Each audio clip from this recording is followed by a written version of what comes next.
Na noite passada, recebi um WhatsApp do colega Júlio Ribeiro, da revista Press, com uma manchete do Jornal do Brasil de 1993, quinta-feira, 1º de dezembro de 1993.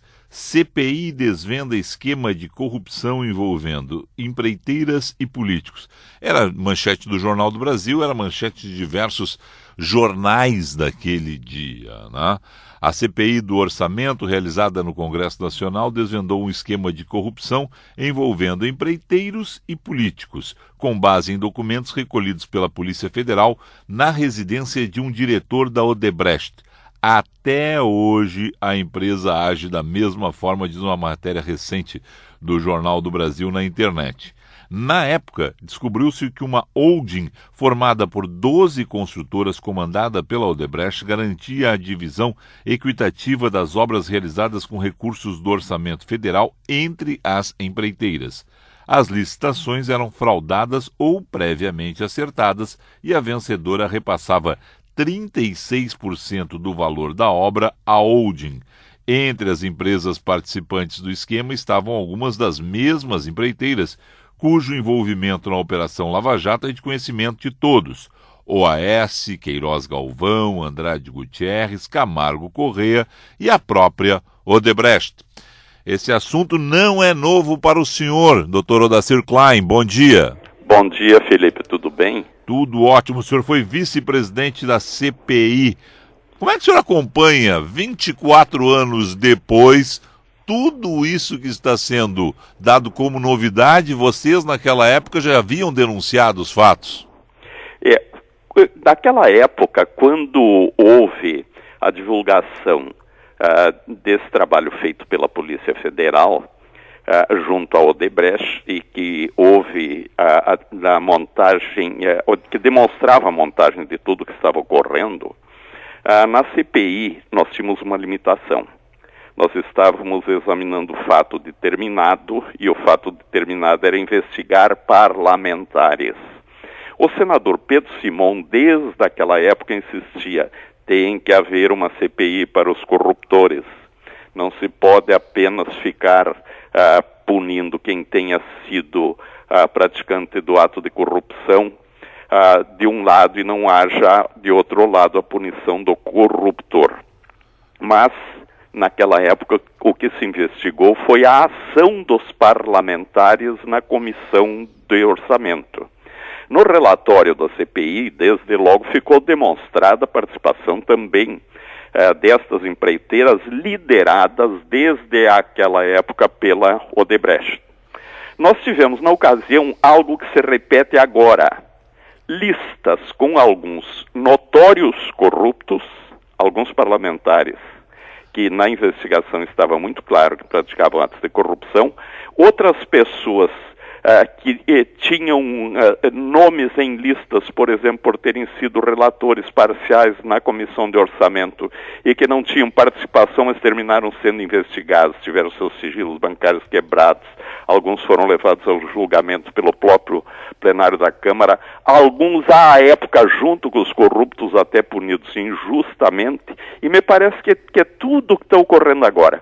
Continuam os corruptores, até debochadamente, fazendo negócios agora com delação premiada, para, com a maior cara de pau, como eu assisti ontem à noite pela televisão, alguém fazendo, denunciar o que ocorria para ter benefícios pela delação premiada, e no rol, muitos corruptos que têm que ser punidos, mas o corruptor tem que ser punido. Sim. Porque, de outro lado, se nós não tivermos essas punições, nós estaremos repetindo o que ocorreu, deixando um lado imune e, de outra parte, inclusive, colocando na opinião pública equivocadamente algumas pessoas constando eventualmente de listas e que ao final fique demonstrado que não tiveram participação. Sim. Mas isso é exatamente a repetição daquilo que ocorreu no passado, e nós temos este quadro pela falta de uma investigação mais aprofundada por qualquer dos poderes, principalmente pelo Congresso, que pode fazer CPI, e pelo judiciário das corruptoras, que são as empreiteiras lideradas pela Odebrecht. Tem alguém na política de 24 anos atrás que estava naquelas listas e segue nas atuais listas? O senhor lembra de alguém? Olha, eu acho que os principais foram, à época, cassados, não é? Sim. E nós tivemos também cassações injustas. Quando o senhor fala cassação injusta, é Ibsen Pinheiro, só Ibsen e mais alguém?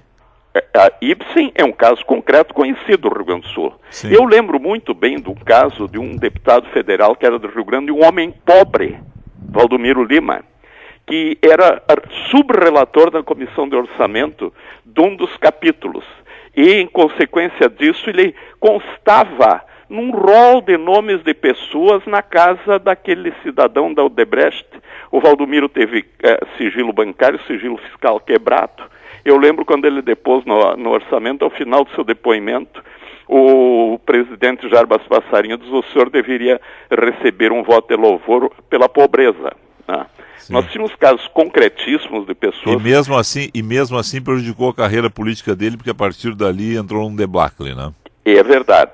Então, o que nós vemos hoje é tudo repetido. Odebrecht liderando o conjunto de empresas participantes desse esquema de corrupção, corruptos, praticando esses atos com a maior cara de pau. Ô Felipe, eu vou dizer algo que vai parecer curioso. Você sabe que eu tive problema sério com alcoolismo. Sim. Sério. Sim. Eu acho que o corrupto é igual ao alcoolista. O alcoolista acha que ninguém vai notar que ele bebeu, toma o primeiro e pensa: eu vou parar, e depois age compulsivamente. Como essas corruptoras fornecendo a bebida para quem compulsivamente quer beber o resultado da corrupção, sai uma geração de corrupto entre a outra. Sim. Né? E aí se repetem esses fatos. Tem que haver também a punição para os corruptores.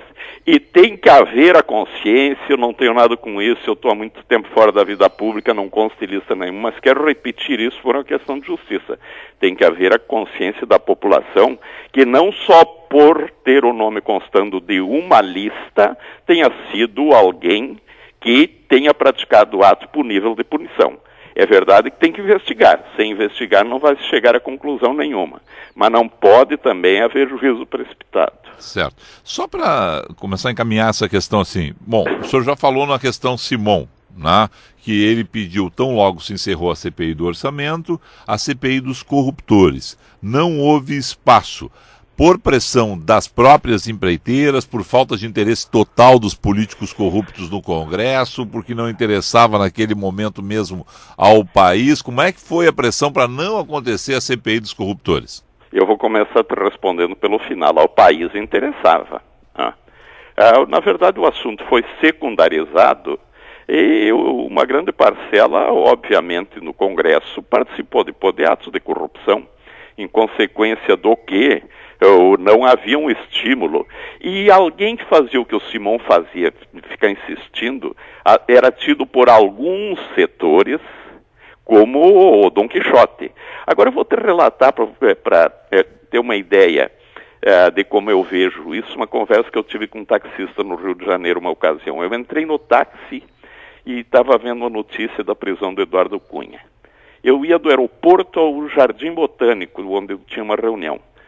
E ele está ouvindo isso, eu pensei, pronto, agora ele vai daqui até o Jardim Botânico falando mal de todos os políticos. Ele me disse: o senhor sabe que a maioria não é corrupto, como a maioria da população não é, ele me disse.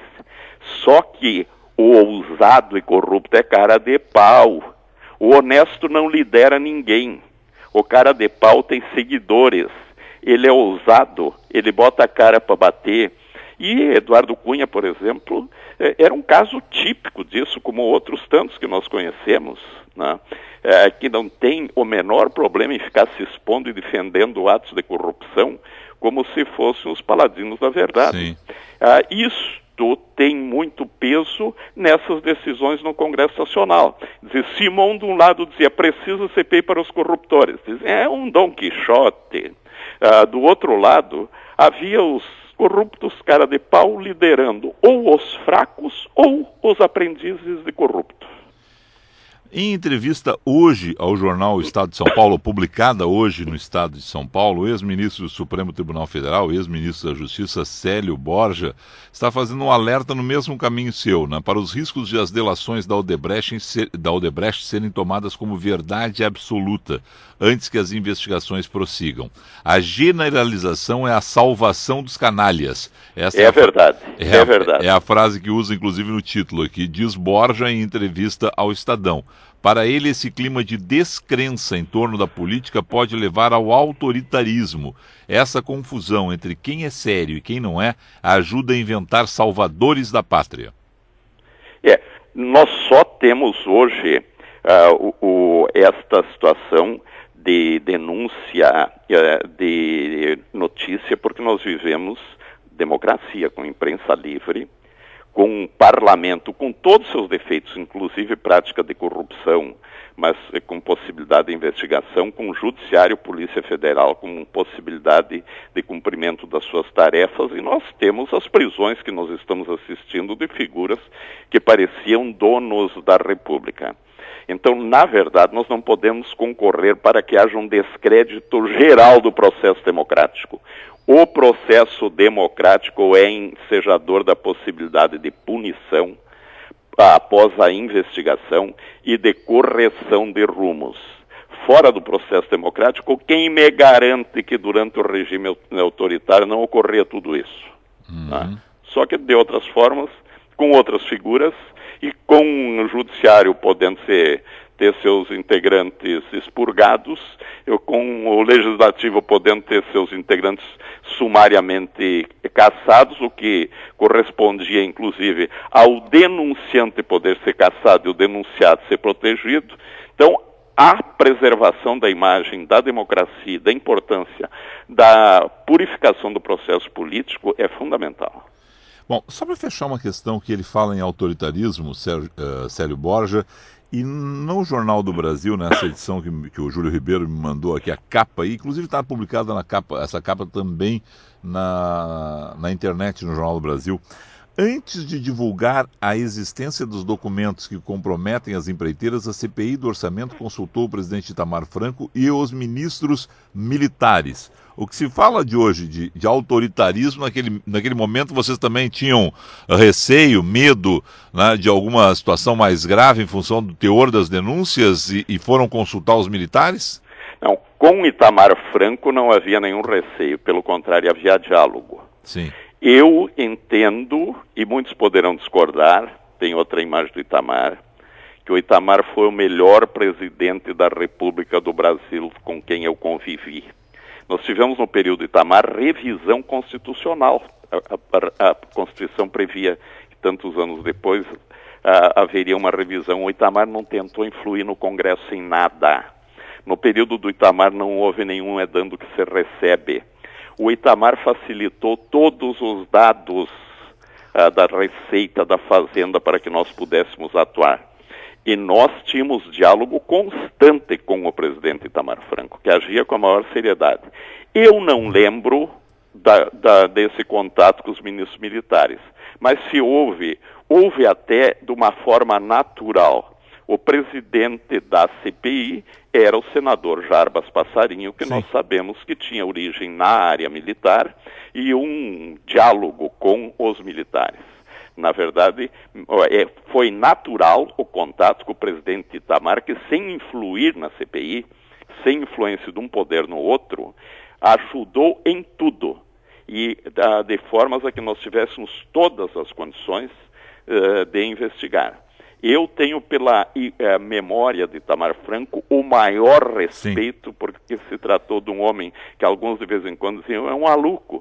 Era um homem sério, correto e que fez com que nós tivéssemos toda a possibilidade de investigar sem nenhum boicote do Poder Executivo.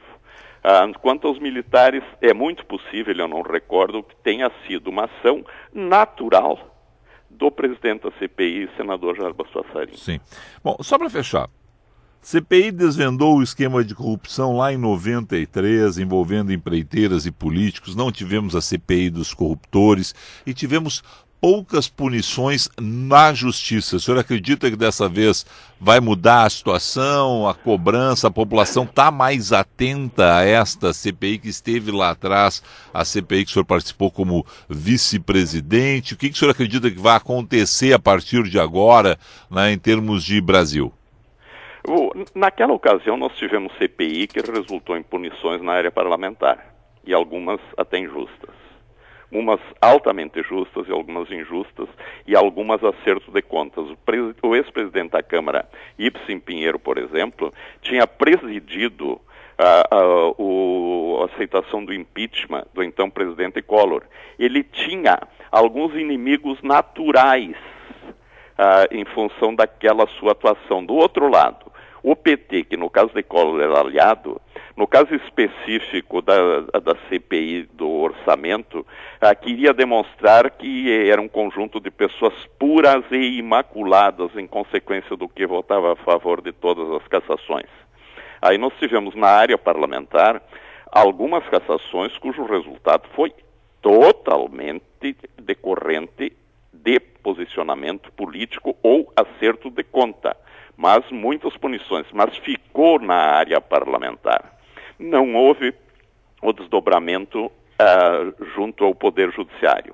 Agora nós temos aí o Sérgio Moro, nós temos aí um Supremo, e o que ocorreu na operação do Mensalão, por exemplo, já demonstra bem a forma de agir.